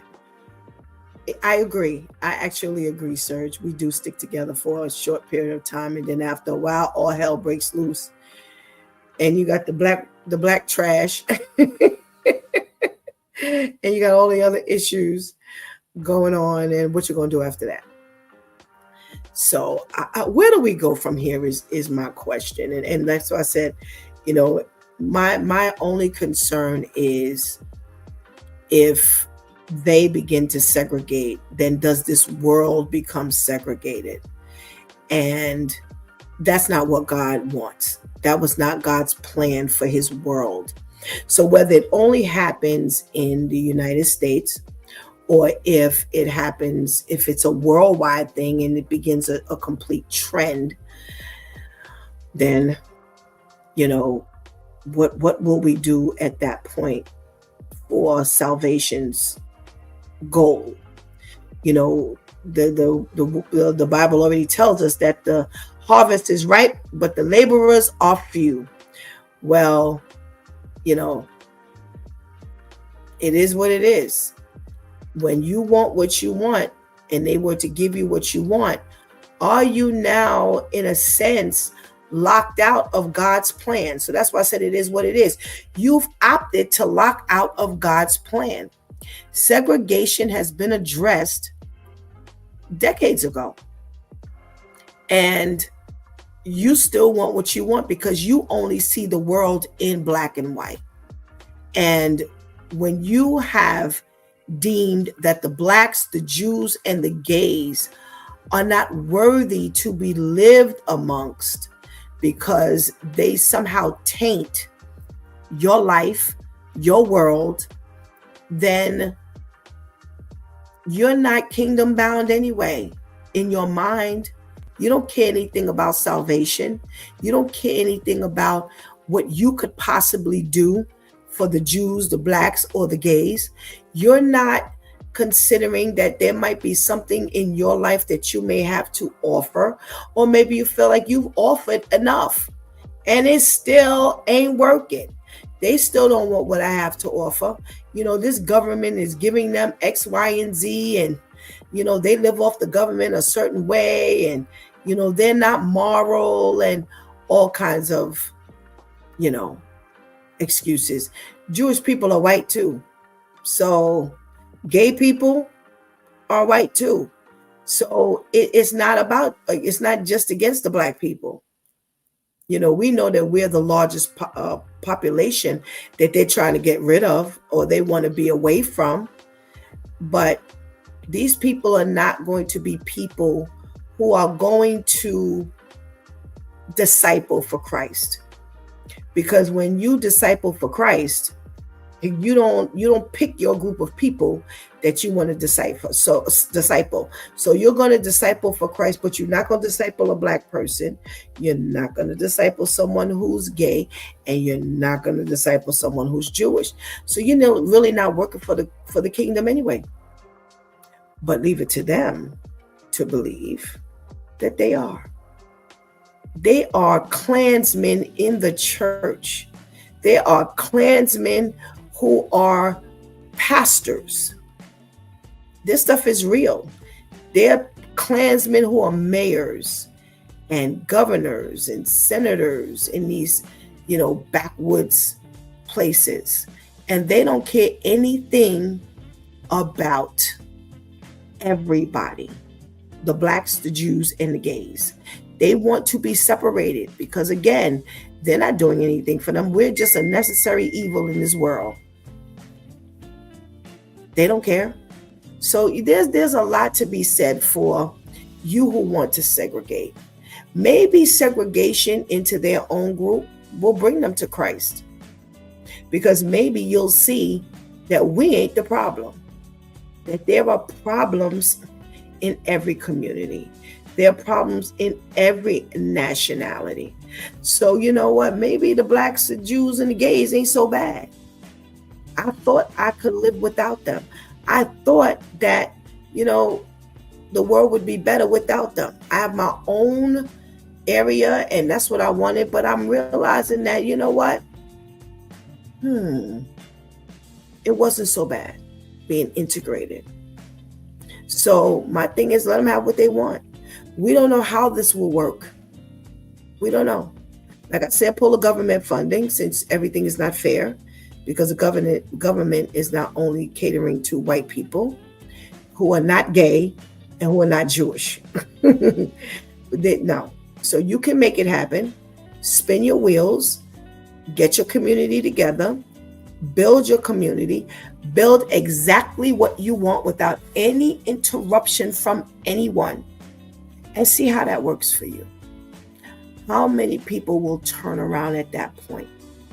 I don't see this as being any different than people who want to be in another separated class of people. I don't see this as being any different. And once we get separated, then we begin to see some things. Things become clearer. And we're like, oh, okay, I thought that's such is life. We've all grown up wanting to have it our way. And when we were allowed to have it our way, how many times did we wish we didn't have our own way? So that's what I say. I don't care. Let them go ahead and segregate. We don't know what'll come out of it. We have no idea. If you want to be separate, then allow them to be separate. That way, again, they cannot blame anybody. No one comes across those tracks. I am not going to be one like Brother Al said, because I do know there were people like that. I'm going over there because they ain't this is my country too. No. You ain't got to worry about Stephanie. You ain't got to worry about Stephanie or Stephanie's children. I can't talk about the congregants. I can't talk about anybody else I know. But when it comes to Stephanie and her children, although they are adults, listen, Shantice, you ain't got no business over there. Stay from over there. Listen, Shawnice, you ain't got no business over there. Stay away from there. Listen to Major, you ain't got no business over there. Stay away from there. And listen, Mariah, you ain't got no business over there. Stay away from there. Whoever else opts to go over there, then don't say you weren't warned. So you know what? We don't know how God will move. We don't know how God will move in their lives after they get exactly what they want. And I want us to classify that, like I said a minute ago, like we want our lives. We just have this thing in our lives. If I had my way, if I was left alone and blah, blah, blah. And look at how often you keep crossing the line. Look at when you were growing up and you wanted your parents, you wanted to move out your parents' house. Oh, because you had to have your own. And you got your own. And what happened? How easy was that? How often did you find that you really needed what you wanted to be away from? Let them try it. They can't blame anybody when it doesn't work. So let God be God and let God do some things when they're separated. Because sometimes when we're separated is the time when God can do something in our lives. Think about it. You've been watching It's Due Time with Pastor Steph. Join us Monday through Friday from 7 a.m. to 9 a.m. where we discuss matters of the heart, mind, and spirit. As you go through your day, be sure to set your mind on things that are above, not on things that are on the earth. They will only serve as a distraction. Remember, prayer changes things. It's Pastor Steph signing off, and I want to thank my Due Time crew, the men, for always coming through big time and sending us into a thought-provoking weekend. Thank you for hanging out with us and keeping that chat room alive. Please do not miss this opportunity to give Christ your life right now. Please do not miss this opportunity to strengthen that relationship with the Lord right now, because later is not promised to us. Before we go until this weekend, I gave a scripture yesterday and I stand corrected. It was not Romans 12, 18 through 25 or 35. It was Romans 1, verses 18 through 35. So I stand corrected. Please forgive me. And that's why we say search the scriptures for yourself. It is, again, about a God, allowing us going straight into a reprobate mind, leaving us to a reprobate mind. So please forgive me my error, but thank you for, I got corrected. Shanti's corrected me. Now, until I'm going to say Monday, but listen out for me on Sunday. I just might show up in the Word Prayer Project room. Until then, God spares, I love you.